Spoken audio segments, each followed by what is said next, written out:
Hi everybody and welcome to the Mental Toughness and Body Show. My name is Rob Evans and I'm your weight loss coach, health strategist and internationally published author, helping take your life, your mindset, your business from where you are right now to being unstoppable.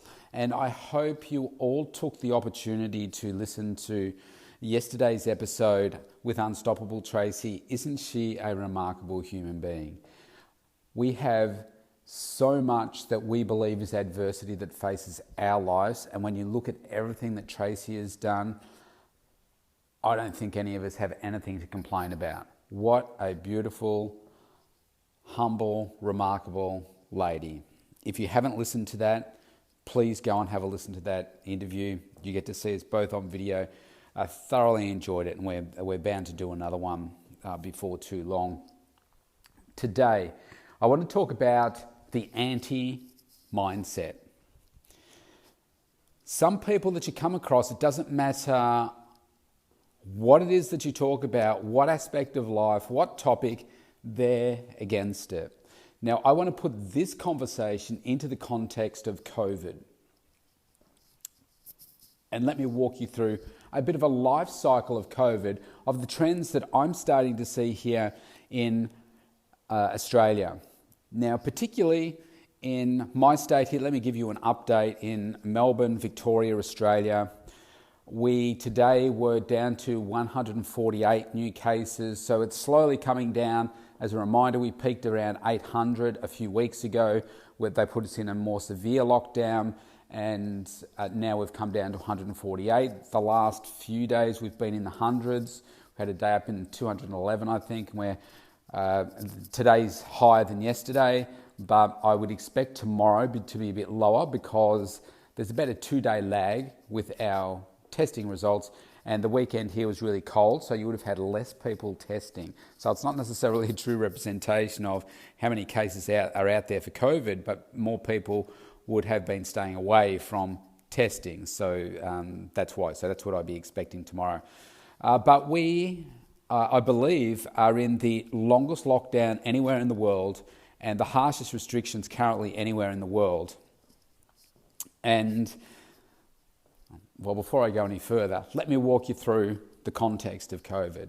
So COVID happened back in March, okay? So we started to hear about it in January or December. Wuhan, they started to get some cases, and then we started to hear about it in January. There was like no real worry about it. Don't worry about masks, don't worry about any of that. It should be okay. By March, it took over. We went into lockdown. And the people's opinion was, COVID, OMG, don't shut us down. That's kind of the first step. And then the next step in people's thinking was, don't take away my liberties. Don't stop me from being able to go to the gym, to go to the shops, to get my toilet paper. I mean, back when this first started, we had a massive run on toilet paper here for who even knows why. And people were stocking up on things. People were starting to complain about all the things they weren't able to do. And this is before we went into even a harsher lockdown. But people just complaining, obviously, about the impact that it was having on their lives. Some shops were shutting down, people were losing their jobs or having their hours cut down. It was really, really tough time. Then after that happened, people said, well, if you're going to shut me down, you better give me money, as in the government, give me money to support me while this happens. And then there was the question of, well, you're not giving enough money. And like if you're on the dole here, for instance, unemployment benefits, they call it the dole. Actually, there's a nicer name for it now, but I'm not sure what that is. They've called it job seeker here. They automatically just doubled whatever they were getting before a fortnight for no extra work, really. So it's like, woohoo, that's pretty good. But other people were saying, well, you're not giving me enough. They restricted childcare and they started to make that cheaper and free for some. People just wanted more and more and more. So then what came out was, well, because we're heading into weeks and weeks after weeks, which turned into months, and now we're 4 months down the track and we're still no closer to really fixing this. So people are saying, you better hurry up and find a vaccine to fix this, because everybody around the world seems to be hanging their hat on the fact that there better be a vaccine, and some governments are trying to stay open but restrict certain gatherings of people and stuff, and they're just all hoping that a vaccine comes out. There's something like 150 to 170 different places, labs around the world that are searching to find a vaccine. And Australia is doing a lot of work with the Oxford University campus. They've signed a deal with them if a vaccine comes out. So all the world is hanging their hat on that, including Australians here, saying, once there's a vaccine that comes out, we'll be able to get back to normal. So the last week or so, they've been talking about the fact that the vaccine development, the one from Oxford, has probably seems to be at the forefront of the world in terms of their progress, and or discounting whatever's going on in Russia. And the PM here, Prime Minister, had just signed a deal to get 25 million vaccines once it's proven to be safe and available and all that kind of stuff, and to make it free. And so now you're getting a barrage of people saying, I'm not going to take a vaccine, because he's talked about making it mandatory for people, or as near enough as mandatory as you can get. Now, after he said that, a lot of people kicked up a stink and said, I'm not taking it, blah, blah, blah, blah. So hang on, aren't you the same people that said there better be a vaccine so that we can get through this and get back to our normal way of living? And it was like less than 24 hours after he said that, he realised that it's probably not a sensible thing to be doing, so he backtracked and said, look, it's not going to be made mandatory. But there may be circumstances where they say you've got to demonstrate that you've got you've had the vaccine. So a big stink up of all these people, they're calling them anti-vaxxers now, saying it should be made mandatory, that this is poison, and I'm not putting that poison into my body, and talking about 5G and Bill Gates and just lining people's pockets and all this kind of stuff. Well, hang on a second. Well, what do you want to do? Do you want people to find a vaccine for this or not, so that we can perhaps put our world, save lives, and put us in a healthier position? I mean, look at the flu vaccine. So the flu vaccine saves millions of lives around the world every year. Is that a bad thing? Now, of course, there are people that are anti-immunisation for their kids and all that kind of stuff, and I'm not here to grandstand about whether you should take it or not. My belief is that if there's a vaccine that's safe and proven out there, then I will take it. I take a flu shot every year. My doctor advises it. I trust him. He says that because of the amount of people that I'm exposed to on a daily basis through winter, obviously not this winter, but he says it's an advisable thing for me to do. And he said the kids should have it too, because they are just exposed to so many other people at school that get sick and stuff. We want everybody to be nice and fit and healthy. And, if you are anti-vaccine as well, so I look at things like polio. Okay, so polio, for those of you that don't know, this is the quest of Rotary around the world to eradicate the world of polio. And they have, I think, successfully done that. I think a couple of years ago they had 1 or 2 cases coming out of Africa that had it, but they've pretty much eradicated it. Now that's a bit of a vaccine on a spoon that you give to kids and babies and stuff to help eradicate it. Now, is that a bad thing? That's saving millions and millions of lives every year because of that. I don't see that as a bad thing. So can you put all vaccines in that category? I think, if they're proven and tested and it helps to save someone's life or improve their health, then I think it's a good thing. But you will have your own perspective on that. But then, so we're starting to get to that stage where people are, so incredibly pained by the fact that they can't go down to the pub and have a drink, or they can't go to the footy and watch footy and have a meat pie with their mates, or they can't travel overseas, or they can't do X, Y, Z. Okay, a vaccine comes on the scene where there's more talk about it. They talk about making it available to people, and they say, well, I'm not taking it because that's poison and all these different reasons. And now you're also getting people saying, well, why is it free?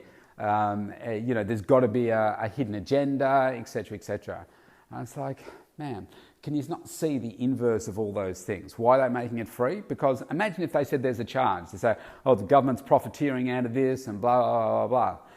It's like, you're never going to please everybody. You just can't. And they're talking about, well, yeah, the recovery rate in Australia is 97 point something %. And therefore, you shouldn't need a vaccine. Well, you can say the same thing about the flu. You can get the flu and you can recover from the flu, and maybe you're down for a week or so, and then you bounce back. Yeah, that's fine. The trouble is that the COVID is 3 times as contagious as influenza, and it's more deadly. So, you've got to put those things into perspective in my view. So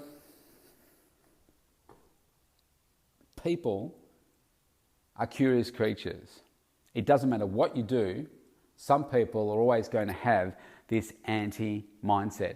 This is the biggest event that we've had since the Spanish flu in 1918, 1919 to have an impact on the global health. I think we've had something like 20, don't quote me, but I think I saw something yesterday saying I think it's 23 million people have been infected with COVID now. Now that's, actually, is that right? 23 million? I think it's something like that, 23 million. So that's almost the entire population of Australia. You can fill a whole country with the number of people that have been impacted by it.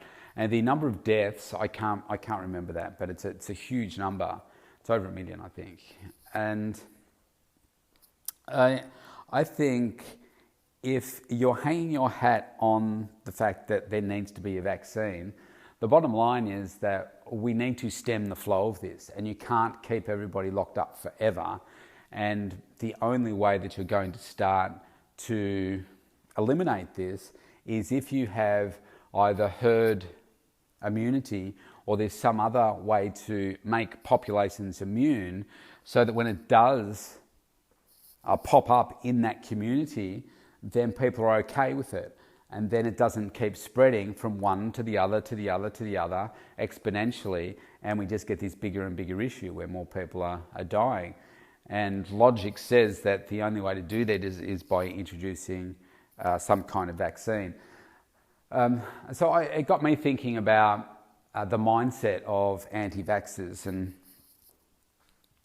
or just that anti-thing that whatever's going around, whatever people have got going in their life, some people are going to be just against everything. And I thought, well, when it comes to your mindset, are for instance, anti-vaxxers, are they highly successful people? Do they have every other aspect of their life in order? Are they being the high achievers, the top 1% of people in their field, the top 1% of people in their health, top 1% in their businesses, top 1% in their relationships? Are they at the pointy end of high performance, or are they just complaining about stuff for the sake of complaining about it? Because I can see both sides in most situations. I'm sure in every situation, there's always two sides. No matter how thinly you slice something, there are always two sides to it. Whether it's an argument of any sort, you can see that there's always another view. And just because you have a view, it doesn't mean that your view is right. It's just your perspective. And it's okay if someone else has a view that's different to yours. This has taken me some time to learn, because I used to get upset if somebody didn't agree with me. I was like, man, well, I don't think I really like you if you don't agree with me. But that's part of life, isn't it? Not everybody is going to agree with you. And if they do, you don't necessarily want a yes person all the time. And I tell you who was a yes person in my life, and that was my dad. My dad just always said yes to mum. And it was in a way that you just knew he wasn't even listening to what mum was saying. So mum would go on a bit of a rant and whatever, and then she'd say, "Isn't that right, Richard?" That was my dad's name, Richard. And he'd say, "Yeah." And it's like, "You weren't even listening, Dad." That's what I'm thinking, you know. It's like, "You're not even listening to what she said. You don't even know what she said." And, you don't want that person in your life. You do want somebody that's going to challenge you and push you and have, good discussions and stuff. Because sometimes you get it wrong. Sometimes the other person gets it wrong, and that's okay. That's okay. But my thinking today has said, well, okay, so what is the best vaccine for your mindset to help make sure that you are not anti-everything and you're not holding yourself back? And if you're doing it in, say, if you're an anti-vaxxer, are you doing that in other areas of your life? And I think the answer is probably yes. Because I think all of us can use a bit of a kick up the pants sometimes to say, come on, you can do better than that. You can do more than that. Like today for me, for instance, hasn't been a tremendously productive day. I've been really frustrated, and it's the technology that's really let me down. And it started from when the kids got up and they started to get ready for school. So we're homeschooling still. So what happens at the kids start school at 9 a.m. So what's happening at 9 a.m. in our little estate here? Well, I say little estate, there's a few thousand people in here. Well, you've got hundreds or thousands of households logging on to the internet using broadband width to connect with their school via video. And in some houses, like I have one client, she's got 7 kids. She has 5 kids still at school, and 5 of them are on some sort of device in her home trying to connect with video to connect with the teachers. In my house, I've got 2 kids that are doing it. And that all happens at 9:15. 9 to 9:15. It gets really, really busy. And then of course you've got those people that are working from home, which is everyone virtually, and they're logging on as well around that time. So there's just a huge load on the system. So this morning, our internet dropped out about at least half a dozen or so times. So I said, "Do you know what? I'm just going to get off so that the kids can use any bandwidth, and I'm one less user, and I would go and do some other work and communicate with people, record my other podcast and so forth, so that it just didn't put an extra strain." And so my day today hasn't been as productive because of those disruptions. And then when I went back to use the internet again, it didn't work, and my blooming cats got in behind my desk, and through mucking around, they pulled out the cords, and it's like, what's going on? It's still not working. And they pulled out the power supply to the modem, and it's like, oh man, what are you doing to me? So it hasn't been a hugely productive day. So that's been a little bit disappointing, but I'm still going to come out on top because I'll make up for it later in the day. So my mindset is this: if you want to get better every day, you've got to focus on continuously improving yourself. Now, if you have a listen to robevans365.com, today's episode, which I think is day 790, I speak more in depth about, becoming a better person of your lesser self. And it's such an important topic. I wanted to cover it here too, because it really flies in the face of, if you're anti-stuff, are you really focusing on bringing out the best version of yourself every single day? Are you really dedicated to continuously improving yourself every single day? Now, I didn't used to be like this. I've conditioned myself to make sure that I'm always looking for improvements each day. And there'd be a time years gone by where I just put down today and say, it's just one of those days. It's just one of those days. Don't worry about that you haven't achieved all the things that you want to achieve. But no, that's not me. I'm not happy with that. So I'm like, okay, so what could I do better? How can I stop that from happening next time? And So it could be just around scheduling of my work. So at that time of the day when everybody's logging on, maybe that's the time when I go and record my podcast, so that I put less load on the system and I don't lose time in the system coming up and down and having to deal with those issues. But I'm always looking at, so what could I do differently? How could I do it better? How was my day? What could I do more productively? How can I get greater outcomes? Where am I not taking enough action? What can I learn from this experience? How can I make it better next time? So there's a few particular areas where we can look at that are really, really easy to focus on here, so that you could say, well, how do I continuously get better? Let's take a look at your health and wellness, health and fitness right now, for instance. So right now you might not be exercising as much as you used to be. So let's break that down. Let's talk about it in terms of steps. I tell all the clients that I work with, look, I want you to be getting in at least 10,000 steps a day just to maintain your health. It's great to get outside if you can, get some sun on your face, good for a mental health release, give some time to think, all that kind of thing. Now, let's just say that right now, during COVID, we're only allowed out once a day for some exercise, up to an hour, and we're only allowed to go within 5 kilometres of our home. Let's say you're only doing 7,000 steps normally. Okay, well, let's focus on getting you closer to that 10,000. Now, it's not, if you've been doing 7,000, you look at your Fitbit history or whatever, and you can say, yeah, I'm really averaging 7. Some days I'm doing a little less, sometimes I'm doing a little bit more. So say, okay, let's focus on maybe getting an extra 10% of steps in, depending on where you are. So let's say you're 7,000, so 7,700. So say, okay, today I'm going to get in 7,700 steps. How do you do that? Well, you just focus on it a little bit more. You say, all right, well, yep, I can do that. I'm going to just walk around a little bit more. And that might be just 5 minutes of walking around and you'll get an extra 700 steps. Easy, bang, done. Let's say that your food, you're putting on a few extra pounds or kilos, and you're not happy with that. And you have a look at what it is that you're eating, and you say, well, actually, look, I'm only eating 4 meals a day. I'm eating too many lollies or candy, depending on where you are in the world. Drinking too many high-calorie,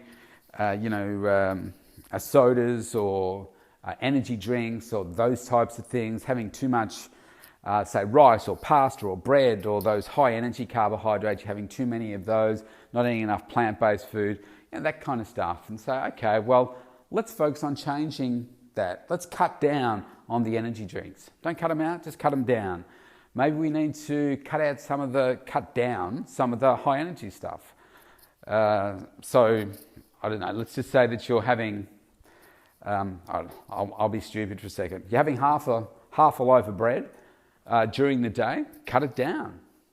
Cut it down to a quarter or half. Just make some changes that can be small to you, but they're going to add up to a big difference over time. Maybe you're not doing any strength training. So, okay, well, I'm going to introduce one strength session this week. And it's going to be 10 minutes and that's it. Now that's an improvement from last week. And then next week you might say, well, do you know what, I'm going to take it up to 15 minutes, or I'm going to do 2. And then you get to 3. And you just make these gradual increments. Your water, let's say you're only drinking a litre a day. Well, let's take it up to 1.25. And then by the end of the week, 1.5. And let's eventually try and get it up to 2 to 3 litres of water a day, and do that consistently. I aim for 3 to 4. What I'm talking about is making gradual changes, because when you make a small change, let's just say that you change 1% a day. Over the course of 12 months, that is massive. That's a massive change. Individually, it may be really tiny, but over time, it adds up to quite a bit. And if you break that down in terms of calories, let's just say that you're cutting down your calories by, say, 70 a day, let's say. Now, to put that into context, that's less than a chocolate biscuit. Okay, we have a thing in Australia called a Tim Tam. Now, Tim Tam It's like a wafer biscuit filled with chocolate and it's coated in chocolate. They're about 95 calories to 110, depending on which one you get. So it's not even a full one of those. Okay, so 70 calories. So let's say you cut down by 70 calories a day. Over the course of 10 days, and you do it consistently, that adds up to 700 calories. Okay, over 10 days. Now, let's just say that you do that. So I'm going to just do this on my board here. 70 by 10, that equals 700 calories. Okay, that's 10 days. Now let's say that you do that over 10 days. Let's say you do it over 100 days. Okay, times 100 days, so I multiply that by another 10. That's 7,000 calories.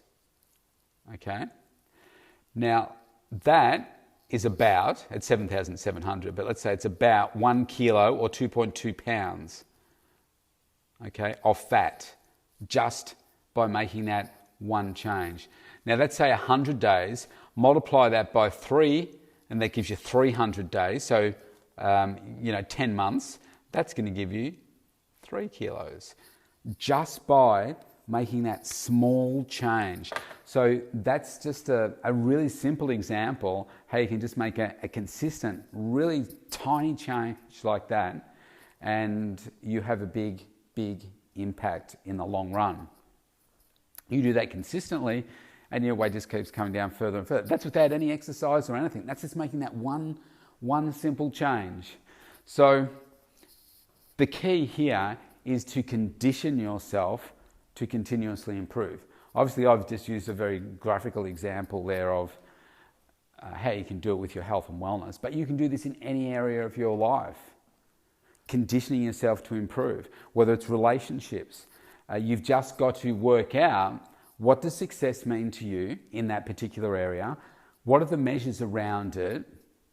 And how do you keep moving the needle forward? How do you keep getting better and better? Now, I didn't used to do this. I just used to approach each day, one day at a time, and see what happens and try and do a good job in what I was doing today. Now, when you're running your own business, and certainly when you're running it from home, and now most people are at home and not necessarily accountable to anyone else apart from yourself, it's easy to become complacent. It's easy to just let things fall away and time just passes by and you think, oh, well, I'll blame that on COVID. I'll blame it on I wasn't feeling well. I'll blame it on something else. But if you want to achieve all the things that you want to achieve in your life, then you have to use every opportunity as an opportunity to grow yourself, to grow your mindset. And the only way you're going to do that is if you have this continuous improvement mindset. So in accounting terms, because I used to be I'm still a chartered accountant, but I used to practice as a chartered accountant in my roles. 10% is considered like a material change in accounting terms. So 10% is a material change. I'm not talking about making a 10% change in things every day. I think if you focus on 1% or just a slight change every day, then you'll get big outcomes in the long run. You've just got to work out, how are you going to change those things? What is it that you need to change? And as soon as you have that heightened level of awareness and you've conditioned yourself to do this every day, you'll find that you become hypersensitive to non-performance, to lack of productivity. So like for me today, that really annoyed me, the fact that I wasted like half an hour probably or more, probably an hour over the course of the day, because of the loss of the internet and trying to resolve it and dealing with the kids and then had to end up driving them to their mums because she had a stable internet connection because we use different providers. So this is something that I'm really aware of because my time is precious and I want to make sure that I get the most out of every single day.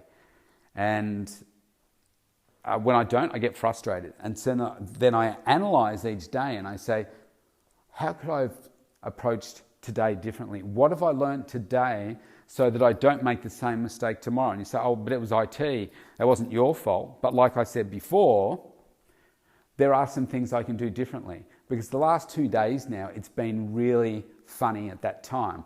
So do you think I'm going to do the same thing tomorrow? No. I am going to, when the kids log on in the morning, I'm going to find something that doesn't involve me needing to be online when the kids are online, because there's a lot of video contact first thing in the morning. And then it's not like that all day, because people log on, they get their schoolwork. Some schools, they're pretty much in front of the teacher all day, but a lot of schools, they're not. They say you log on, they give you your work, they check in, bang, you're off on your own and you can do what you need. So it reduces the amount of bandwidth because you're not passing video over, the Wi-Fi connections and everything. So I learn from that.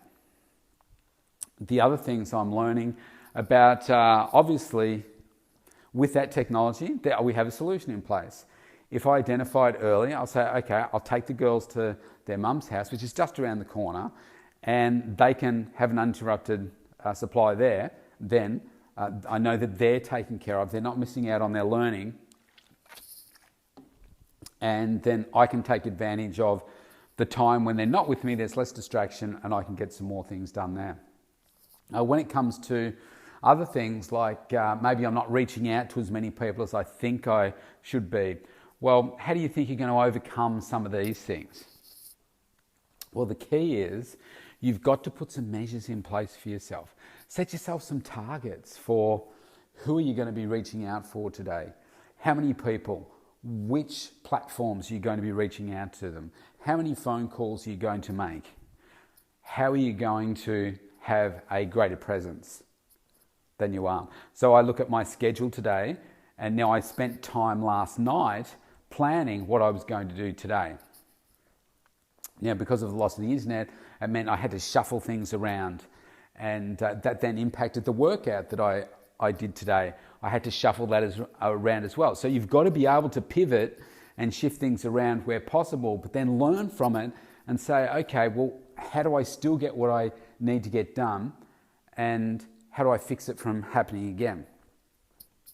So what I've done with my day is said, okay, well, there are some things here that I may need to push out for tomorrow. It may mean I need to work longer tonight, even though I've got it busy from about an hour or so for the rest of the night. I'm going to be booked up until 9 p.m. tonight. And by then, because I have long days, by 9 o'clock on a Tuesday, I'm done.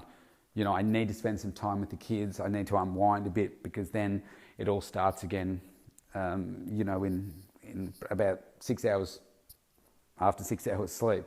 So I need to make sure I do have that unwind time. But before I go to bed, I'll make sure that I've assessed today. I've pushed out some things that maybe I should have done today, but because they didn't, I take them into tomorrow. I say, okay, what do I learn from today? How can I make that better? And make any notes that I need to on that, and certainly make a mental note of, okay, don't do that again. All of that comes down to the fact that I've conditioned myself to achieve a higher level of performance. When it comes to my health, I live in the top 1% of health of humans in my age. Okay, I'm in the top 1% of health for 52-year-old men. And can I do any better than that? Well, not really, but I can still focus on what did I do today in terms of all of my exercise and nutrition and all that kind of stuff to get it right, to get it better. I track everything. So I know what it is that I'm putting into my body. I know how I'm feeling. I know the outcomes I'm getting. I'm working closer to get to my six-pack by, I think I've got 86 days left. 86 or 85? Can't remember. I have it up on my board. I change it every day, how many days I've got left to go. So it's less than 12 weeks to go for my final photo session. So I need to learn each day what's working, what's not working. I know it's all working, so it's a case of let's keep doing that. Make sure you keep doing what you're doing because it is working, and just continually look for an opportunity to maybe get the timing a little bit better, something like that. So for instance, with my workout today, I was running behind by about 15 to 20 minutes. Now, because of everything else that I've got planned for the rest of the day, I'm like, do you know what? Because I'm so behind now, I can't afford to do my full workout. So very quickly I said, right, let's cut it in half. I'll do half my legs today, and I will do some abs as well, and I'll do the rest tomorrow. I don't normally do that, but this week I'm going to. So I've been able to do that quite effectively, and still now get the other things that I need to get done as well. So continuous improvement, that continuous mindset, it's the best mindset vaccine that you can have. So wherever you are in the world, I hope that you have a fantastic day, stay safe, and if you want to find out how you can work with me more closely, go to the mentaltoughnessandbodyshow.com, scroll to the bottom, click on the link, and you can opt in for a free consultation with me. Would love to connect with you and have a conversation and see how we can impact each other's lives. Take care. I'll see you tomorrow.